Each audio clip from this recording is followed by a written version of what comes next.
नमस्कार, मैं हूं संजय शर्मा। आप देख रहे हैं 4 पीएम दिल्ली। दिल्ली की गलियारों में चर्चा है कि दिल्ली दरबार के लोग खेल क्या करना चाह रहे हैं। हजारों करोड़ों का भगवान का चंदा कहां चला गया, किसके पास रखवा दिया गया, लुटवा दिया गया। लोग नाराज हैं कि भगवान राम के नाम पर भी धोखा। दैनिक भास्कर के राजनीतिक संपादक केपी मलिक से मैंने विस्तार से बातचीत की है, मजा आएगा। चलता हूं सीधा आपको केपी मलिक के पास लेके चलने को सुनने के लिए, और जानेंगे कि कैसे चीन के सामने डर गए हैं हमारे विश्व गुरु। 4 पीएम न्यूज नेटवर्क में बहुत बहुत स्वागत है केपी मलिक जी आपका। मेरा दिल खुश हो गया, विश्व हिंदू परिषद के अध्यक्ष ने, राष्ट्रीय अध्यक्ष ने उतनी ही बेवकूफी की बात करी जितनी उनसे उम्मीद थी। मुझे पता था कि इस ऑर्गेनाइजेशन के अध्यक्ष से कोई ज्यादा अकलमंदी की बात की नहीं जा सकती थी, और वही उन्होंने किया। कहने चंदा चोरी में सोनिया गांधी, संजय सिंह, रामगोपाल यादव, प्रियंका गांधी, इन सबका नाम आना चाहिए। इनसे पूछताछ होनी चाहिए कि इन्होंने फंड का कितना मामला कहां से पाया। कितनी शर्म की बात है, कितनी लज्जा की बात है। हिंदुओं के नाम पे विश्व हिंदू परिषद, पहले जब मंदिर की बाबरी मस्जिद के विध्वंस से पहले चंदा चोरी की चर्चे आज तक हो रहे थे, और अब तो खुलेआम प्रमाण मिल गए। लोग कह रहे हैं कि हमने सोने की रामायण दी थी, कोई कह रहा है हमने सोना की पादुका लगाई थी। और महाराष्ट्र में तो उद्धव ठाकरे ने कमाल कर दिया, सीधा ऐलान कर दिया, प्रदर्शन शुरू कर दिया कि भैया इन चंदा चोरों से बचाओ। लखनऊ के कई चौराहे पे बोर्ड लग गए हैं कि चंदा चोर पार्टी के लोग इस गली से ना गुजरे हैं। पब्लिक में रिएक्शन। और विश्व हिंदू परिषद के लोग जो हैं, अध्यक्ष जी जो हैं, वो कह रहे हैं संजय सिंह से पूछो। संजय सिंह ने तो जब जमीन का घोटाला सामने आया था, सुबह की जमीन शाम को करोड़ों ज्यादा बिक गई थी, तभी दस्तावेजी सबूत दे दिए थे। और अभी भी बंदा सबूतों के संग बात कर रहा है पार्लियामेंट में, कहा कि चंदा चोर करेंगे क्या। इतने बेशरम हो गए हैं लोग, इतने नाकारा हो गए हैं लोग।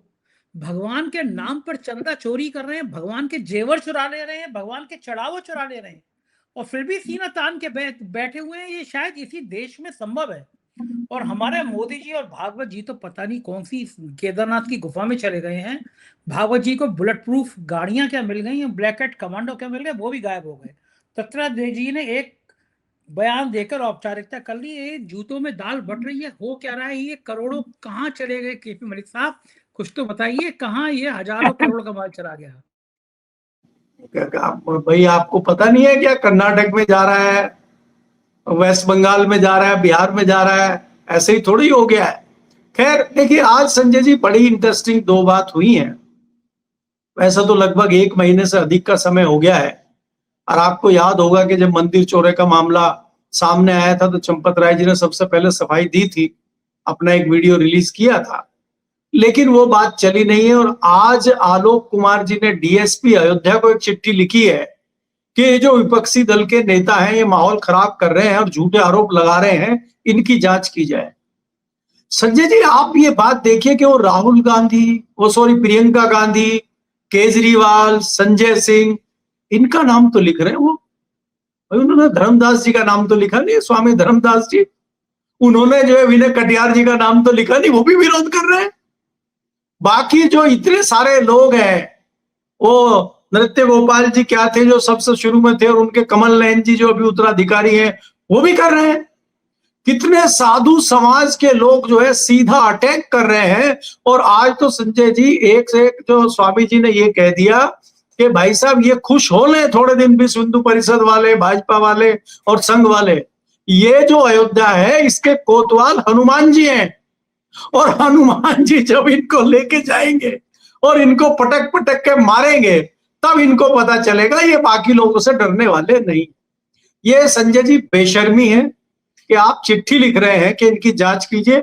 एक और चिट्ठी आई है, जो ट्रस्ट के कोषाध्यक्ष हैं गोविंद गिरी जी, उन्होंने कहा कि भैया मेरा लेना देना नहीं है, मेरे पास चेकबुक नहीं है, मेरे पास चंदे का हिसाब किताब नहीं है, मेरे कहीं साइन नहीं चलते हैं, मुझे कोई पूछता नहीं है। मैं तो वैसे भी पूना में रहता हूं, और कभी साल में 6 महीने में वहां जाता हूं, नहीं तो मेरा सीए आता जाता रहता है।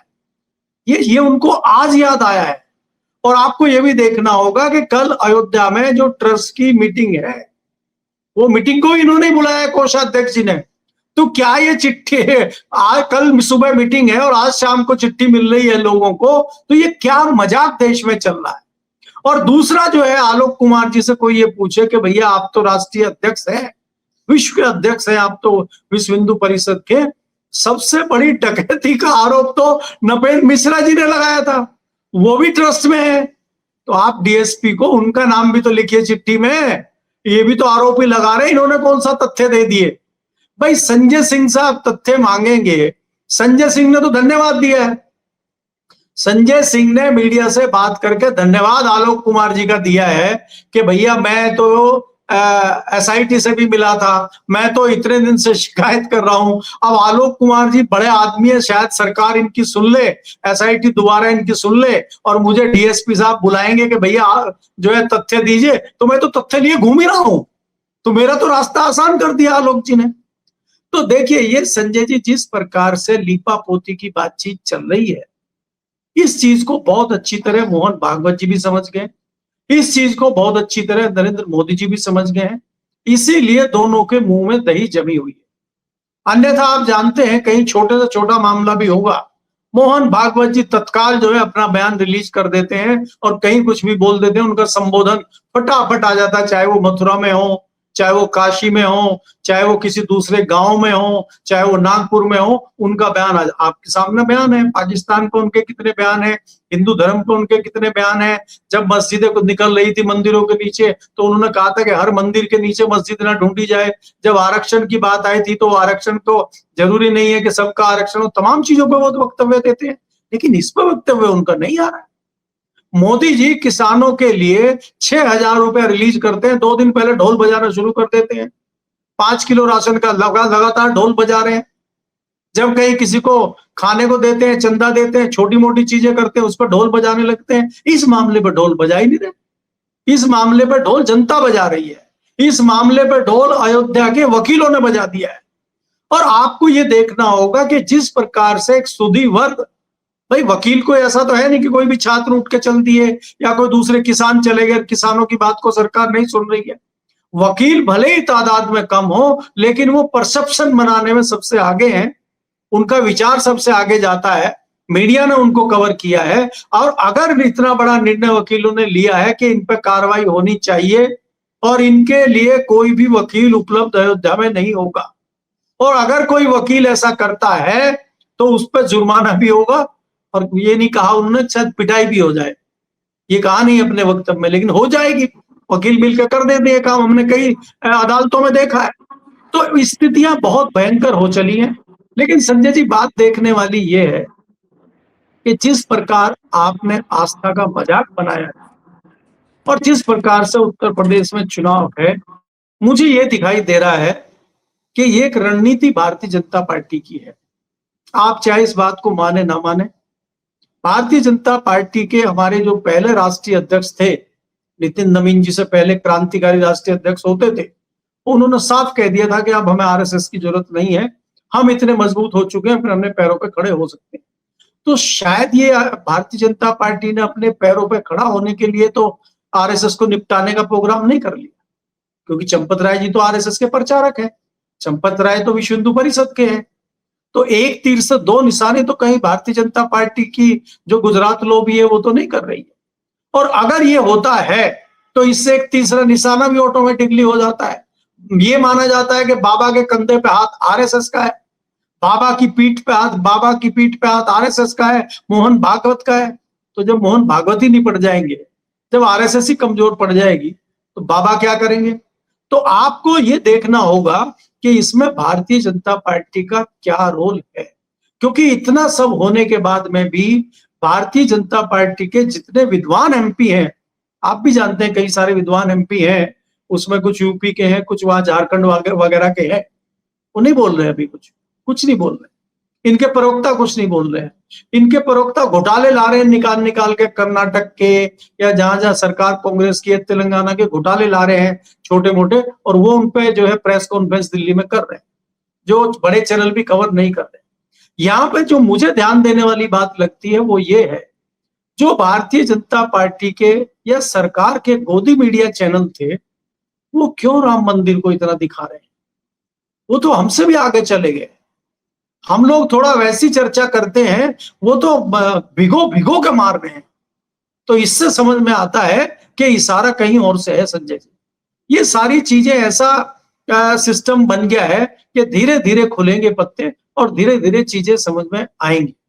लेकिन क्या इससे कहीं ये तो नहीं हो जाएगा कि भारतीय जनता पार्टी की शुरुआत जिस उत्तर प्रदेश से हुई थी, भारतीय जनता पार्टी के आखिरी ताबूत की कील भी उत्तर प्रदेश तो कहीं साबित नहीं हो जाएगा? कहीं ऐसा तो नहीं हो जाएगा? इस पर विचार करने की आवश्यकता है।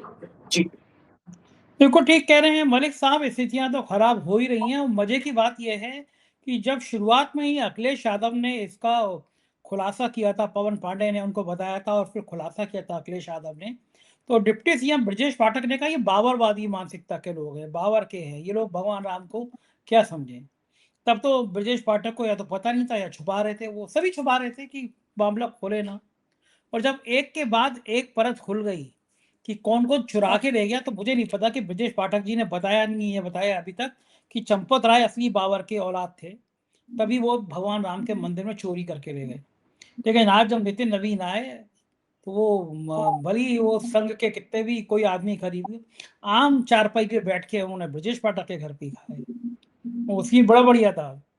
बीजेपी के राष्ट्रीय अध्यक्ष मुख्यमंत्री योगी आदित्यनाथ, केशव मौर्य, ब्रजेश पाठक आम पुचुक पुचुक करके खा रहे थे।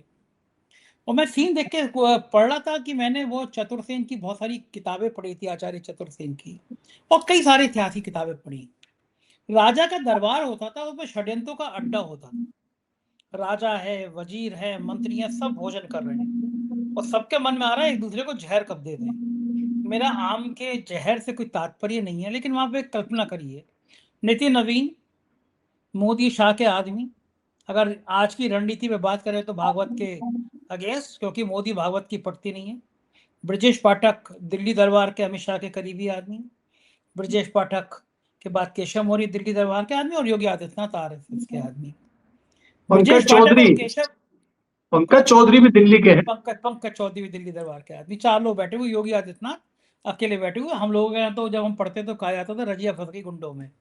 हालांकि महाराज जी की ऐसी बातें करना ठीक नहीं है, लेकिन उसके बाद में जो हम पढ़ते थे उसमें षड्यंत्रों के इस दरबार में इन दोनों डिप्टी सीएम का बस चले, केशव मौर्य और ब्रजेश पाठक का, तो कल ही 1 घंटे बाद या आधे घंटे बाद ही योगी आदित्यनाथ को कुर्सी से हटा दें। तो ये जो आप बता रहे हैं चंदा चोरी में, तो ये बाबा को घेरने की रणनीति भी थी कि बाबा ने एसआईटी देर में बनाई। योगी आदित्यनाथ की इमेज तो खराब हो रही है, क्योंकि लोग ये कह रहे हैं कि भाई इन चंदा चोरों को बचा क्यों रहे हो। ये बात सही है कि जो मंदिर के ठेके होते थे, जमीन होती थी, ट्रस्ट में जितने लोग थे वो सब दिल्ली के इशारे पर चुने गए थे, संघ के इशारे पर चुने गए थे। लेकिन बाबा बचा क्यों रहे हैं? अरे वहां पे एक इशारा करते, कोई भी गधा घोड़ा, कोई भी नृपेंद्र मिश्रा के खिलाफ एफआईआर करा देते, मामला एकदम आर पार की लड़ाई हो जाती। तो ये बचाने देखिए के संजय पीछे जी, कारण क्या है? देखिए संजय जी, ये चीज हो सकती है। अभी पानी वहां तक पहुंचा नहीं, अभी पानी सिर्फ जो है गले तक है, गले से ऊपर आना शुरू हो गया है पानी। आप ये देखेंगे कि अब आम आदमी ये सवाल पूछने लगा है कि भाई ये जो आरोप लगाते हैं कि मुगले लूट ले गए और अंग्रेज लूट के ले गए, उन्हें तो पता नहीं कि लूट के ले गए कि नहीं ले गए हिंदुस्तान के मंदिरों को, हम तो थे नहीं तब। लेकिन ये तो वही लोग लूट के ले गए जो कह रहे थे हम राम को लाए हैं। इन्होंने तो राम का ही घर लूट लिया। जो कहते थे कि हम लोग तो जो है भगवान श्री राम का हमने रजिस्ट्रेशन करा लिया अपने नाम पे, और अगर कोई दूसरी पार्टी का, समाजवादी पार्टी का, कांग्रेस का कोई राम की बात करता है तो वो देशद्रोही है। तो मतलब ये रजिस्ट्रेशन पैसा चुराने का भी आपने लिया है। तो ये सवाल जनता में घूमने लगा है। और तो आप ये देखिए एक कि सेकंड मलिक साहब, मलिक साहब एक मिनट। मुझे कुछ देर से सोशल मीडिया पे बड़ी गाली पड़ रही है। मैंने एक ये अपने ट्विटर अकाउंट पे, जो editor@संजय पे आप जाके देख सकते हैं, मैंने एक ट्वीट कर दिया, एक्स पे लिख दिया। मैंने इतना लिख दिया कि अब समझ में आया, मेरी झोपड़ी के भाग खुल जाएंगे, राम आएंगे। गाना बड़ा फेमस हुआ था उस समय, तो हर जगह ये सॉन्ग बजता था, मेरी जी जी झोपड़ी जी। के भाग खुल जाएंगे, राम आएंगे। मैंने दिया कि अब समझ में आया कि मेरी झोपड़ी के भाग खुल जाएंगे, राम आएंगे, ये गाना ट्रस्ट वालों ने अपने लिए बनाया था। हाँ, बिल्कुल सही बात है ये। नहीं, भाग भी तो उन्हीं के खुले हैं ना। हम इसीलिए देखिए कह रहे हैं संजय कोई जी, भाग तो नहीं। जी, इसमें इसमें मैं यही आपको कह रहा हूं कि ये शुरू से आखिर तक मजाक लगता है। जिस प्रकार से चीजें खुल के आई हैं, संजय जी आप देखिए गृह सचिव से रिटायर हुए व्यक्ति हैं और वो खुलेआम घूम रहे हैं, खुलेआम बोल रहे हैं और वो ये कह रहे हैं कि मैंने अपनी माँ का और अपनी पत्नी के जेवर गलवा के मैंने लगभग 1 किलो जो है रामायण के पन्नों पे परत चढ़वाई थी सोने की और वो मैंने चंपत राय जी के हवाले किया था कि भाई इस तरह की हमने एक जो है कृष्ण जी के मंदिर में मथुरा में इस तरह की वहां पे दान दी हुई है, गीता या कोई दूसरी पुस्तक दी हुई है, ऐसी हम रामायण यहाँ देना चाहते हैं ताकि पूजा जब लोग करें या जब भी लोग देखने आए इसका भी सदुपयोग हो, हम ये देना चाहते हैं। और उन्होंने दी और देने के बाद में चंपत राय जी का तो एक ही फॉर्मूला था कि पहले इसकी टेस्टिंग होगी, असली है कि नकली है, फिर हम आपको रसीद देंगे। तो वो आज तक तय हुआ नहीं है कि असली है कि नकली है, लेकिन रामायण वो भी गायब बताई जा रही है।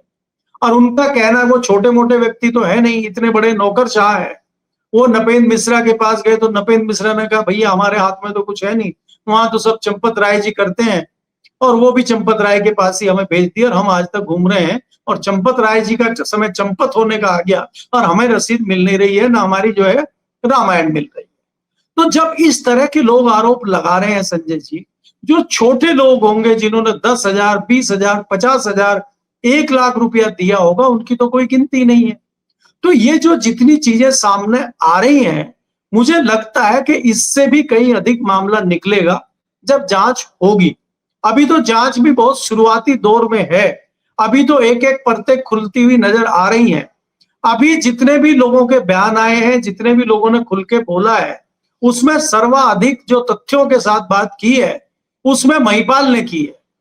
और महिपाल को अगर आप जानते हैं तो महिपाल कट्टर आरएसएस के थे, विश्व हिंदू परिषद के कार्यकर्ता थे, लंबे समय से वो थे। और जब उन्होंने ये चोरी की शिकायत उनको की, शायद गोपाल राव को की थी, तो गोपाल राव ने चंपत राय जी को कहा और चंपत राय जी ने उन्हें चंपत कर दिया, मतलब उन्हीं को काम से निकाल दिया।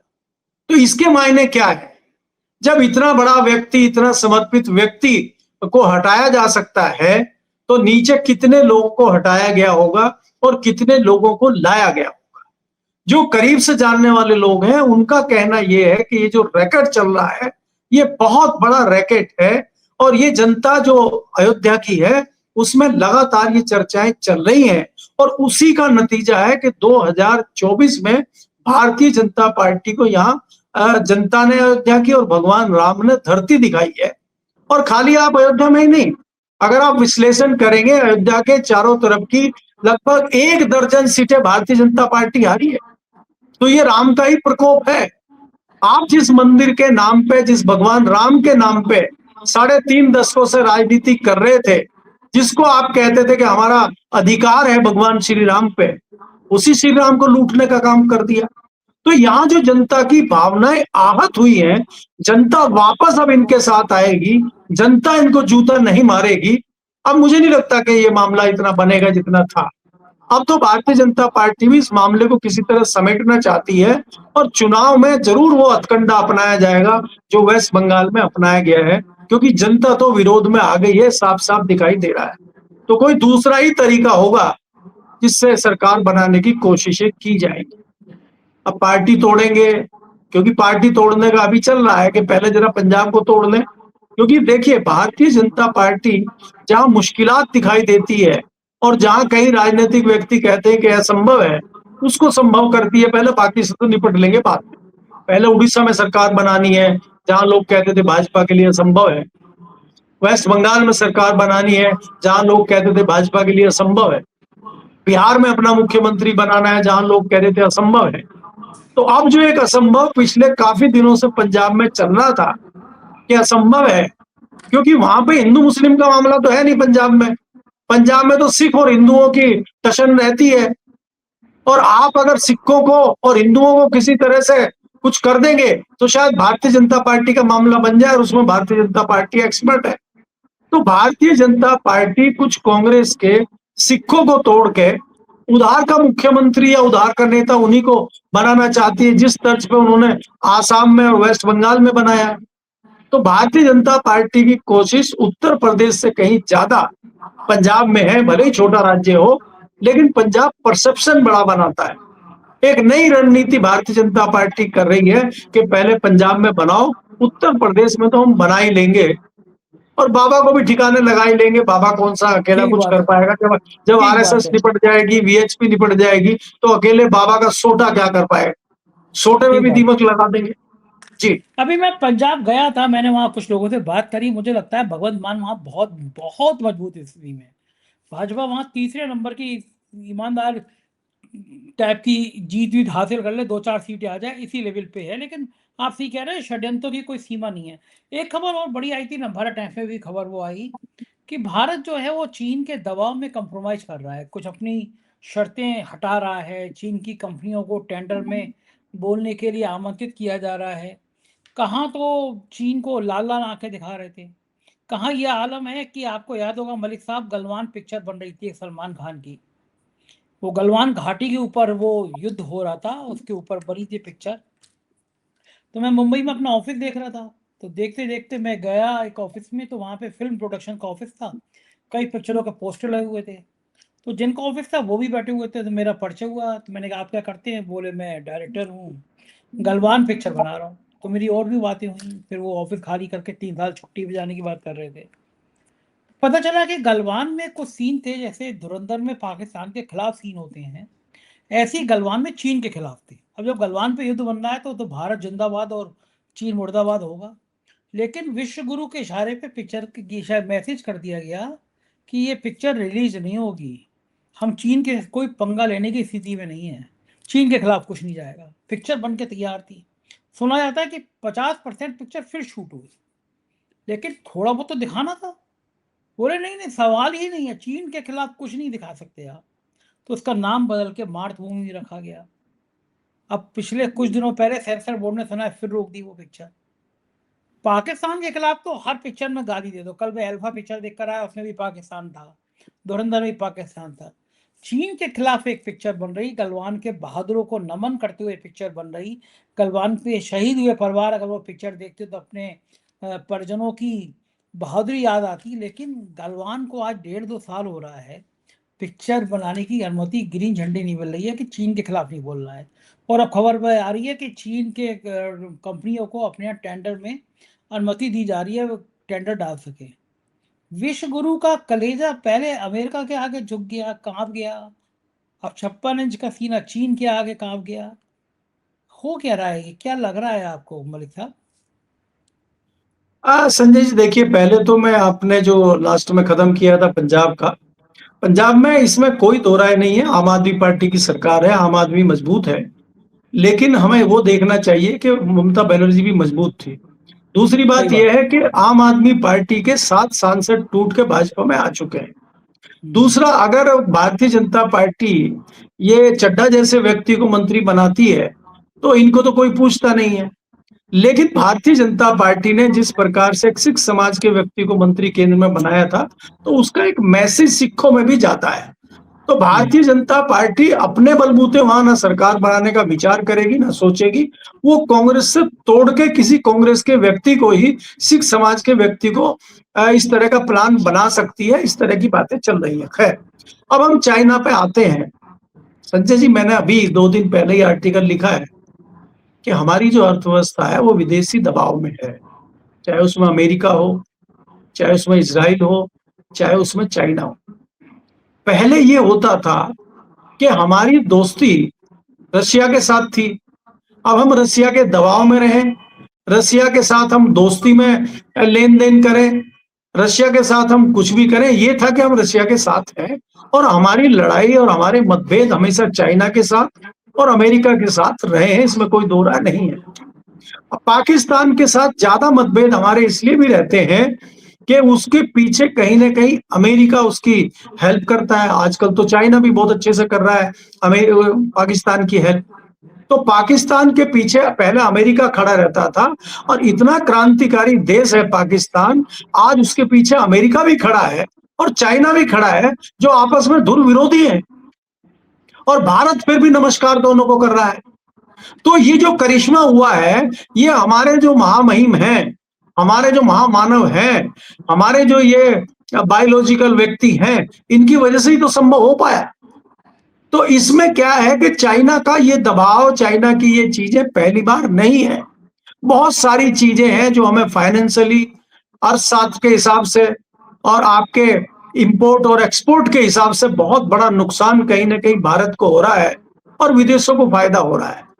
आप देखिए, अगर हमें अमेरिका से कुछ इंपोर्ट करना है तो हमें मोटा पैसा देना है, मोटा टैक्स देना है, मोटा हमारे ऊपर जो है वो देना है, टैक्स देना है एक्सपोर्ट के लिए। और अगर हमें अमेरिका से चीजें मंगानी है, खान पान की भी चीजें मंगानी है, किसान चीखते रह गए, आपने 0% ड्यूटी कर दी है, तो उधर से माल फ्री आएगा और अगर हम कुछ भेजेंगे हमें पैसा देना होगा। तो कितनी अच्छी रणनीति हमारे महामानव जी ने कर दी है। तो ये कहना कि हमारी औकात नहीं है कि हम चीन के साथ पंगा ले लें, और ये आज नहीं है संजय जी। मैं तो आपको जॉर्ज फर्नांडीज के मुंह से कही हुई बात कह सकता हूं। मैंने पार्लियामेंट में खुद पूछा था उनसे, उस टाइम भी इस तरह की खबरें आई थी कि चाइना ने हमारा एक बड़ा हिस्सा दबा लिया है वाजपेयी सरकार में, और मैंने पार्लियामेंट में खुद पूछा था जॉर्ज फर्नांडीज से, वो डिफेंस मिनिस्टर थे। उन्होंने कहा कि भैया आप क्या बात कर रहे हो, हमारी औकात नहीं है कि हम चाइना के साथ सीधे सीधे पंगा ले लें, और अगर लेंगे जमीन तो जाएगी ही जाएगी, युद्ध में भी हारेंगे और उसके बदले और आगे तक आ जाएंगे वो।